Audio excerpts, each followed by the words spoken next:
सरकार द्वारा तुरंत इन सारों ऐपों को रोक लगा देनी चाहिए। लाखों गेम ऐसे हैं, प्रतिदिन करोड़ों अरबों रुपए वारा न्यारा हो रहा है। बहेलिया आएगा, जाल फेंकेगा, फंसना मत। सबसे महत्वपूर्ण काम है अपने डाटा को किसी अन्य व्यक्ति को न दें। कुछ लॉटरी लगी है हैं, उसके बाद अब उन्होंने कहा कि भैया ये इस नंबर का आपको भेजा जा रहा है, OTP है, इसको जो आप शेयर करिए। देश में साइबर ठगी और डिजिटल अरेस्ट के मामले तेज़ी से बढ़ते जा रहे हैं। ऐसे में हम देखते हैं कि आए दिन कोई ना कोई जो है इसका शिकार होता जा रहा है। लेकिन लोग साइबर ठगी के शिकार कैसे हो जा रहे हैं, डिजिटल अरेस्ट कैसे हो जा रहे हैं, क्या कारण है और लोग क्या इससे जागरूक नहीं हैं, हम ये सब जानेंगे। और कैसे इससे बचा जा सकता है, सरकार इसके लिए क्या कर रही है, समाज सेवी लोग इसको लेकर क्या कर रहे हैं, किस तरह से लोगों को जागरूक कर रहे हैं, अवेयर कैसे लोग हो पा रहे हैं या नहीं हो पा रहे हैं, सारी चीज़ें हम जानेंगे। हमारे साथ कुछ लोग हैं, उनसे जान लेते हैं। लेकिन सबसे पहले ये जानते हैं कि साइबर ठगी है क्या और डिजिटल अरेस्ट है क्या, कैसे लोग इसका शिकार होते हैं। लेकिन सबसे पहले मैं आपका नाम जानना चाहूँगा। मेरा नाम दीपक राय कान्हा है। मैं सेंट्रल बार का वाइस प्रेसिडेंट हूँ वर्तमान में।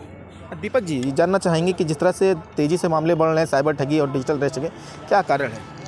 सबसे महत्वपूर्ण कारण ये है साइबर क्राइम का या ठगी का कि हम अपने प्राइवेसी को जो नंबर अंकित कराते हैं या डिजिटली जहाँ भी अटैच होते हैं, उस नंबर की प्राइवेसी या उस डाटा की प्राइवेसी हम अन्य लोगों को न बताएं। सबसे महत्वपूर्ण विषय ये। दूसरा, उन डाटाओं का आदान प्रदान होते समय भी हमारी सक्रियता होनी चाहिए। अगर हमसे कोई हमारा नंबर या हमारा पैन नंबर या जो भी जिस तरीके से भी अपने आईडी पासवर्ड को क्रिएट किया हुआ है या उस प्राइवेसी को भंग न किया जाए, वहाँ आप देखेंगे कि सबसे बड़ा छोटा अपराध हो चाहे बड़ा, उसका मूल आधार निकला यही कि हम अपना डाटा दूसरे व्यक्ति को, अन्य दूसरा कहने का मतलब कोई अन्य व्यक्ति को दे देते हैं, जिनके कारण हमारा उसको लेने के लिए उनके पास तमाम प्रकार के तकनीक, मैनुअल भी है, ऑनलाइन भी है, उसको हम बताने में कहीं हिचक नहीं करते हैं और हम बाद में ये कहते हैं कि हमारे साथ अपराध हो गया। अच्छा, ये भी जानना चाहेंगे, क्या लगता है कि जो सोशल मीडिया है वो कहीं ना कहीं आम जनजीवन को प्रभावित कर रही है?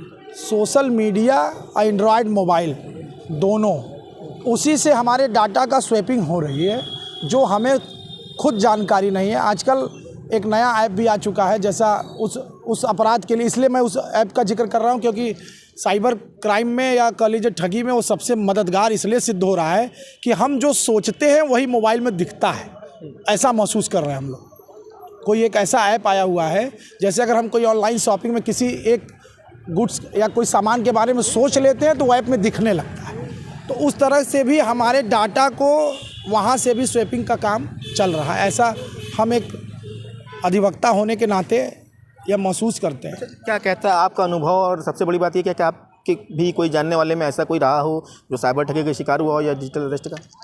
एक रोहन जी थे, हमारे परिचित थे, और उनका मैंने मुकदमा भी दाखिल कर रखा है और IP एड्रेस भी नहीं मिल पा रहा है अभी। तो मतलब कहाँ से डाटा का आदान प्रदान हुआ यही नहीं क्लियर हो पा रहा है। इसका मतलब है कि उस डाटा को स्वैप करने के लिए कई तरीके के ऐसे अनरजिस्टर्ड ID चलाया जा रहा है, जिससे यह भी जस्टिफाई नहीं हो पा रहा है कि वो डाटा कहाँ से निकाला गया, किस ID से निकाला गया। हाँ, हालांकि मुकदमा पंजीकृत हो गया है, जांच चल रही है उसमें। इसमें आपका अनुभव क्या है?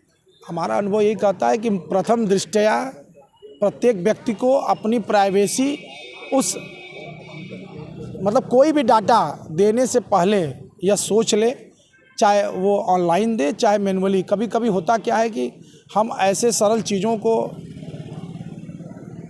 इस ढंग से दे देते हैं जैसे हमें पता ही नहीं चलता, बाद में पता चला कि हमारे खाते से, हमारे पैन से, हमारे आधार से अटैच होने के कारण खाता या अन्य ऐसे जगह जहाँ पे ऑनलाइन शॉपिंग हो गया, मतलब उसका कोई भी डाटा विस्तृत जानकारी हमें मिल नहीं पाता। उस परिस्थिति में हम यही अवेयर करना चाहेंगे अपने लोगों को या इस मीडिया के माध्यम से कि अपने डाटा को बचाने का प्रथम सबसे महत्वपूर्ण काम है अपने डाटा को किसी अन्य व्यक्ति को न दें। उसी से मैक्सिमम अधिक से अधिक रोका जा सकता है। क्या आपको ऐसी कोई जानकारी है गिरफ्तारी के बारे में जो साइबर अपराध के धोखाधड़ी और डिजिटल अरेस्ट से जुड़ी हुई हो? अब जानताड़ा और तमाम ऐसे न्यूज़ हम लोगों को आ रहा है साइबर सेल में भी कि एक ऐसा जिला ही घोषित हो चुका है जहां आप लोग को भी जानकारी होगा कि बहुत बड़े लेवल पे पूरा जिला ही उस काम में लगा हुआ है हम लोग तो अक्सर डालते हैं 10 लाख 20 लाख 50 लाख का तक का रहता है, लेकिन उससे भी बड़े बड़े क्राइम हो रहे हैं। बैंक या अन्य लोग जवाबदेही या साइबर सेल खुद जवाब देने की स्थिति में नहीं है कि वो गया कहाँ।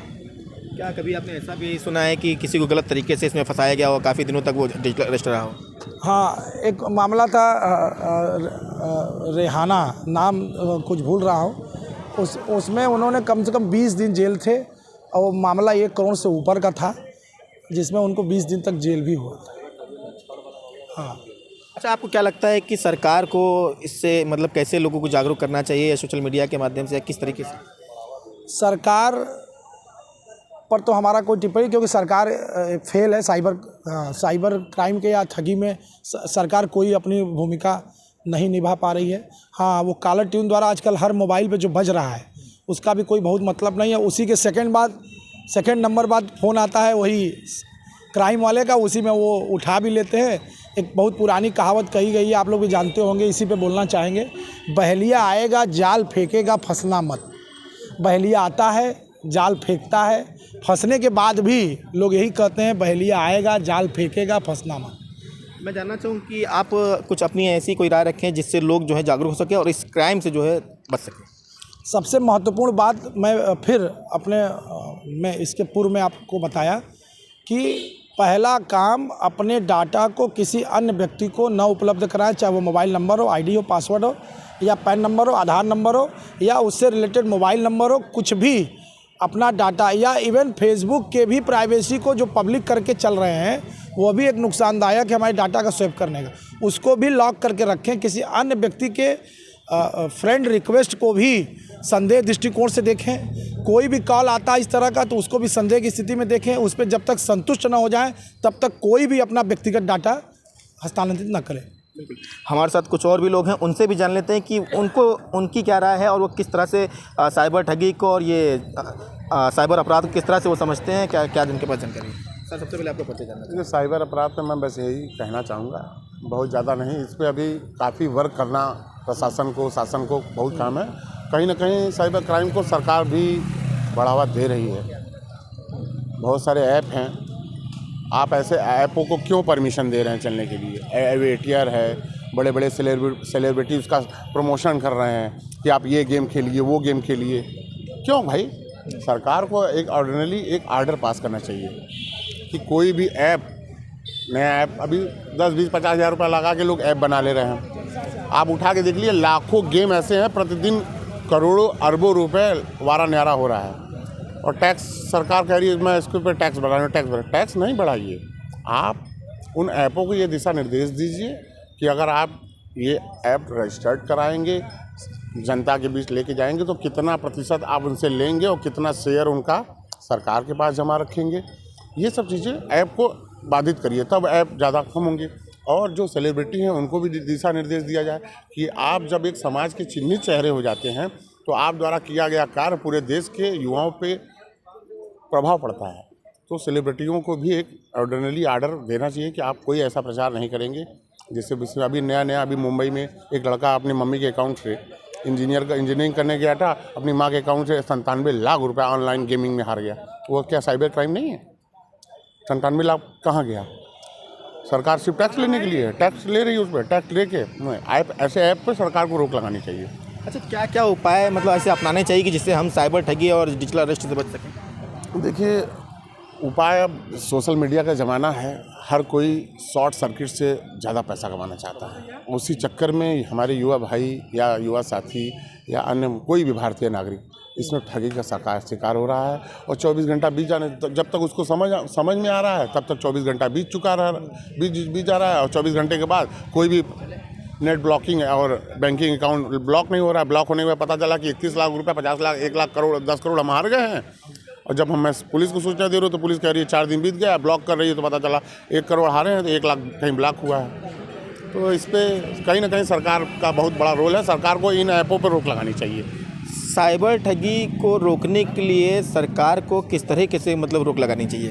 साइबर ठगी को रोकने के लिए सरकार द्वारा एक ऑर्डिनरी आर्डर पास कर देना चाहिए कि अगर बिना पूछे बिना समझे आप हमारे या कोई अधिकृत बैंक द्वारा नहीं और बिना फ़ोन पे ही अगर कोई सूचना देते हैं तो उसके जिम्मेदार हम नहीं होंगे।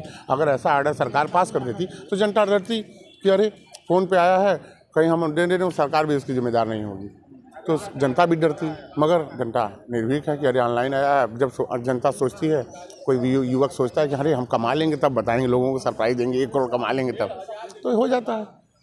थोड़े पैसे में अपनी जीवन भर की कमाई चली जाती है। अच्छा, देखा ये भी जा रहा है कि जो पढ़े लिखे और अनपढ़ों की बात होती है, कहा जाता है कि जो पढ़े लिखे नहीं है वो इस तरह के शिकार हो जाते हैं। लेकिन ये भी देखा गया इन दिनों में कि जो अच्छे रिटायर्ड अधिकारी हैं वो भी कहीं ना कहीं जो इसका अच्छा, एक चीज़ और भी जानना चाहेंगे, ये जो डिजिटल अरेस्ट हो जाते हैं 15-15 दिन तक, ये इसका कारण क्या हो सकता है? 15-15 मतलब हम 15-15 दिन तक लोग डिजिटल अरेस्ट हो जा रहे हैं, तो ये इसका कारण क्या हो सकता है? सबसे बड़ा इसका कारण यही है कि जान के अनजान बनना।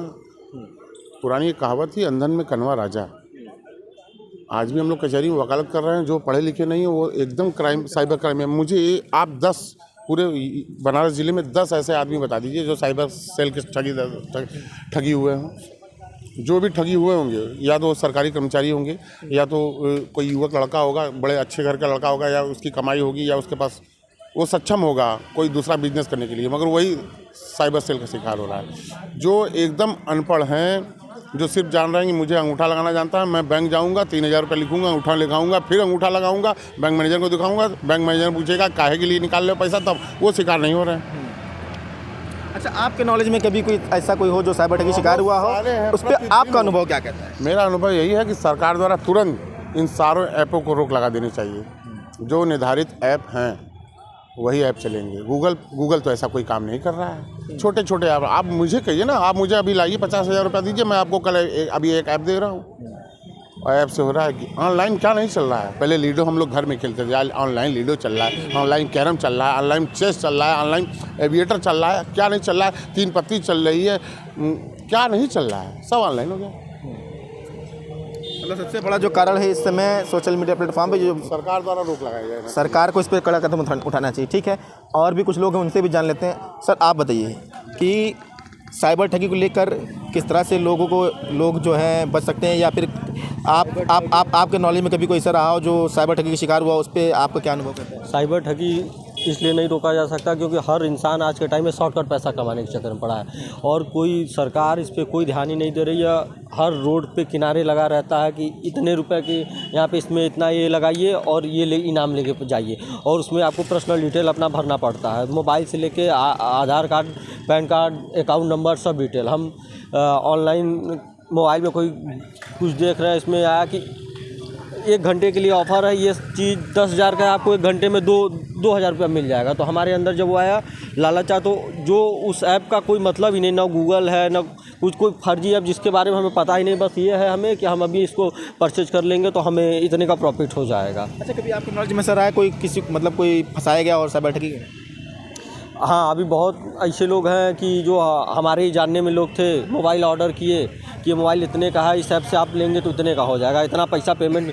वो जो ऑर्डर करने पे बाद में पता चला कि पहले आपको इतना पैसा पेमेंट करेंगे तब मोबाइल आएगा। तो वही कह रहे हैं कि हर इंसान साइबर ठगी का शिकार इसलिए हो रहा है क्योंकि वो अपना इतना ज़्यादा प्रॉफिट ये उसको नहीं समझ आ रहा कि जो चीज़ मार्केट में अगर 10,000 की है तो हमें 2,000 की मिल रही है, तो कहाँ से मिल रही है, क्यों मिल रही है, ये भूल जा रहा है। और हम कोई भी आज के टाइम में ऐप हो गए, चाहे फेसबुक हो गए, यूट्यूब हो गए, ट्रू कॉलर हो गए, आज के टाइम पे हर लोग ट्रू कॉलर यूज कर रहे हैं। तो जो ऐप आ रही है सरकार को उसमें देखना चाहिए ना कि जो चीज़ जेन्युइन हो वही परमिशन उसको अलाउ करे। लेकिन हमें क्या है कि हमें ट्रू कॉलर यूज करना है, तो क्या सही है क्या नहीं, हमें हर ऐप को अलाउ करना पड़ता है, तभी हम वहाँ तक पहुँच सकते हैं। क्या कभी आपको या आपके जानने वालों में कोई कभी साइबर ठगी का शिकार हुआ ऐसा?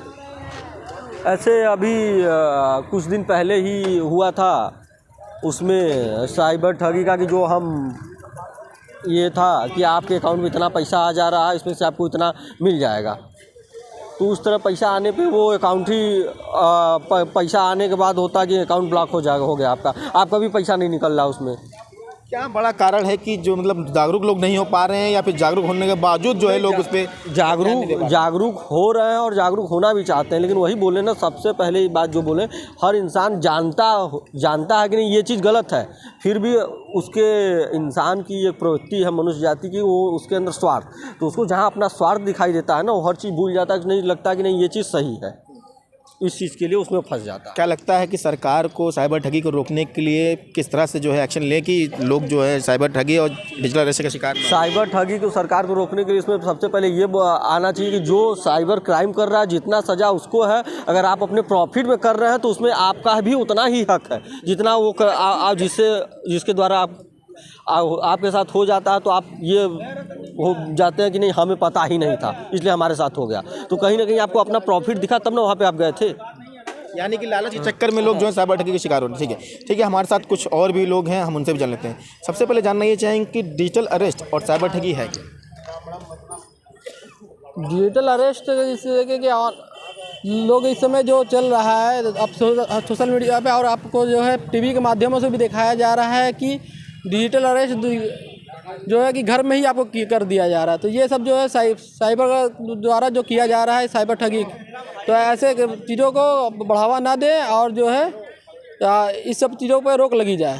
हाँ, अच्छा, क्या लगता है कभी आपके जानने वालों में कभी कोई ऐसा रहा है जो साइबर ठगी का शिकार हुआ, उस पर क्या आपका अनुभव कहते हैं? बहुत से ऐसे लोग रहे हैं, हमारे सीनियर भी रहे हैं, उनको कॉल आया जो है उनके वाइफ को कि आपके खाते में जो है तो आपको कुछ लॉटरी लगी है हैं, उसके अब उन्होंने कहा कि भैया ये इस नंबर का आपको भेजा जा रहा है OTP है, इसको जो आप शेयर करिए, तो भाई उन्होंने तो भाई अपनी जागरूकता दिखाते हुए उन्होंने शेयर नहीं किया, तो डायरेक्ट उन्होंने अपना परिचय दिया तो उन्होंने फ़ोन काट दिया।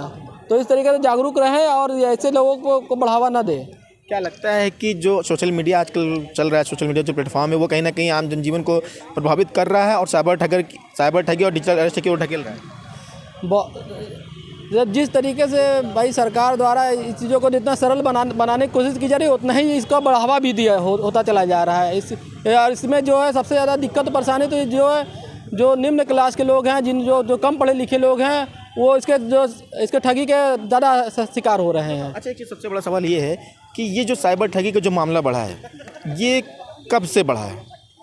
कितने लगभग वर्ष हो गए इसको बढ़े हुए? साइबर ठगी जब से जो है कि ये ऑनलाइन जब पेमेंट स्टार्ट हुआ है तब से इसको बढ़ावा ज़्यादा धीरे धीरे चलन पे आ गया है। पहले भी होती रही लेकिन वो गुप्त तरीके से होती रही, लेकिन जब से ये ऑनलाइन काम स्टार्ट हो गए उसे जो है और हर चीज़ों में आप ऑनलाइन, हर जगह आपका मोबाइल नंबर चाहिए, हर जगह आपको जो है अंगूठा लगाना है, तो ये जो कामों को भी थोड़ा रोक होनी चाहिए, इसको सिक्योर तरीके से काम में होना चाहिए। ऑनलाइन ठगी से बचने के लिए मतलब कौन कौन से ऐसे सुरक्षा के जो उपाय हैं जिसे लोग अपनाएं और साइबर ठगी का शिकार नहीं हो सके? लेकिन एक सवाल वो भी है कि सरकार ने तमाम जो है मतलब तरीके चलाए हैं कि मतलब सोशल मीडिया के माध्यम से भी वो प्रचार कर रही है कि किसी भी गलत तरीके से कोई नंबर या अननोन नंबर या मैसेज है तो उसका आप रिप्लाई ना करें, उस पर कोई मैसेज ना OTP ना बताएं, लेकिन उसके बावजूद लोग इस तरह से शिकार होते हैं। हर आदमी जो है कि दिनचर्या में अस्त व्यस्त है और हर व्यक्ति सोचता है और हर आदमी को और इस समय जो बेरोजगारी का आलम है कि आदमी को थोड़ा सा लालच के चक्कर में जो है ऐसा कार्य करा देता है, तो इसे ऐसा ना करें और अपने आप को जो है हर चीज़ों से वान रखें कि भाई अगर कोई चीज़ बताया जा रहा है, कोई चीज़ अगर टीवी और माध्यम के द्वारा जो है तो उस पर ध्यान दें और जो किसी को OTP शेयर ना करें, और साथ साथ जो है कि ऑनलाइन में कहीं भी अंगूठा लगाए तो वो सिक्योरिटी के साथ कि हाँ ये कार्य के लिए हम अंगूठा लगा रहे हैं या इसका काम कर रहे हैं। अच्छा, ये भी जानना चाहेंगे क्या गुप्त जानकारी केवल मैसेज और फ़ोन के माध्यम से ही आदमी देता है, लेकिन देखा ये भी जाता है कई बार तो कि आपने OTP भी नहीं दिया और कोई कॉल पे जवाब भी नहीं दिया, ना आंसर कुछ किया, उसके बावजूद बहुत से लोग ऐसे हैं जो साइबर ठगी के शिकार हो गए। ये गुप्त जानकारी उन तक कैसे पहुँचती? जैसा कि हम लोग जो है कि ऑनलाइन जो काम हो रहे हैं, जहाँ पर हम लोग जो है कि मोबाइल नंबर अपना देते हैं, साथ साथ अपना जो है अंगूठा लगाते हैं, तो यही सब जो है जानकारी ऑनलाइन के माध्यम से, और हम लोग जो मोबाइल में ऐप से इंस्टॉल करते हैं उसमें भी जो है नोटिफिकेशन जो आती है उसमें हम लोग हर चीज़ों को देखते हैं, हम लोग ओके करते चले जाते हैं उस एप्लीकेशन को यूज़ करने के लिए, तो उसके माध्यम से भी डेटा जो है ट्रांसफ़र होता है और उसी वजह से वो उसी के माध्यम से OTP वगैरह भी आता है, तो उसके माध्यम से भी लोग साइबर ठगी के शिकार हो जाते हैं। क्या क्या सुरक्षा के उपाय अपनाए जाएँ ताकि लोग जो है डिजिटल अरेस्ट और साइबर ठगी के शिकार ना हो? अब इसके लिए भाई देखिए जो चीज़ें जब आता है, अब ऑनलाइन प्रोसेस है, ये सब काम तो ऑनलाइन हो चुका है। अब इसमें क्या, इसमें जागरूकता, आदमी की जागरूकता ही आदमी की जो है सुरक्षा है। अगर आदमी जागरूक नहीं है तो आदमी इसका शिकार होगा ही। तो देखा आपने जिस तरह से लोगों की राय है कि डिजिटल अरेस्ट और साइबर अपराध को लेकर सरकार को जो ठोस कदम उठाने चाहिए, और सबसे बड़ी अहम भूमिका ये है कि जब से जो है ऑनलाइन पेमेंट का जो सिलसिला जारी हुआ उसके बाद से साइबर ठगी का मामला, डिजिटल अरेस्ट का मामला बढ़ता जा रहा है। ऐसे में सरकार को जो सोशल मीडिया प्लेटफॉर्म हैं उन पर भी कहीं ना कहीं रोक लगाने की ज़रूरत है। जो ऐसे ऐप हैं जो जिनके माध्यम से जो आपका पर्सनल डेटा है वो लीक हो जाता है, तो ऐसे ऐप्स को सरकार को चिन्हित करना चाहिए, उन ऐप्स को पूरी तरह से प्रतिबंध कर देना चाहिए, ताकि जो लोग हैं वो साइबर ठगी के शिकार ना हो सके। तो और कुछ लोगों का ये भी मानना है कि सरकार जो तमाम तरह के जो हथकंडे जो तरीके जो अपना रही है कि जो डिजिटल अरेस्ट को लेकर या साइबर अपराध को लेकर कि फ़ोन लोगों को कॉलर ट्यून जा रहा है कि किसी भी तरह का अपराध किसी तरह का कॉल आता है या मैसेज आता है तो उस पर आप अननोन नंबर पे या अननोन मैसेज पे ना तो कॉल रिसीव करें अननोन नंबर, और ना ही जो है और अगर कोई आपसे OTP मांगता है ना अपना OTP बताएं। लेकिन उसके बावजूद जो है लोग ठगी का शिकार हो जा रहे हैं, और इसके साथ ही तमाम तरीके अपनाए जा रहे हैं लोगों को साइबर ठगी से बचाने के लिए, लेकिन उसके बावजूद जो लोग हैं वो ठगी के शिकार होते जा रहे हैं। हम इसी तरह के तमाम मुद्दों के साथ फिर आगे जुड़ेंगे, तब तक के लिए मुझे दीजिए इजाज़त। नमस्कार।